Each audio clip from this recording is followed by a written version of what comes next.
ഇപ്പോൾ നമ്മളെ കാസർഗോഡ് കണ്ണൂർ കോഴിക്കോട് റൂട്ടിലേക്കുള്ള വണ്ടി ലോഡിങ് തുടങ്ങിയിട്ടുണ്ട്. ഏകദേശം തീരാനായിക്കണം. ഇനി കുറച്ച് ടൈമോടെ കയറാനുണ്ട്. മിക്കവാറും കയറുമെന്ന് വിചാരിക്കണം. അപ്പോൾ കാസർഗോഡ് നിന്ന് നാളെ രാവിലെ 7 മണിക്കാണ് വിതരണം.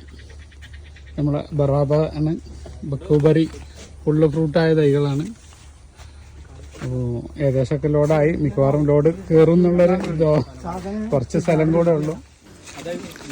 നമ്മുടെ നാംഡോക്മായാണ് ഇപ്പോൾ പുതിയ വന്ന ജംബോ പ്ലാന്റ് ആണ്. കാസർഗോഡേക്കാണ് ആദ്യത്തെ ലോഡിൽ പോണത്. അപ്പോൾ ഏകദേശമൊക്കെ പ്ലാന്റുകൾ കയറിയിട്ടുണ്ട്. കൂടുതൽ വിശേഷങ്ങളൊക്കെ ആയിട്ട് പുതിയൊരു വീഡിയോ ആയിട്ട് വരുന്നവരെ ബായ് അബ്ദുറസാഖ്. അപ്പോൾ നമ്പറിൽ വിളിക്കാൻ മറക്കണ്ട, ഇതിൽ കൊടുക്കുക. ബായ്.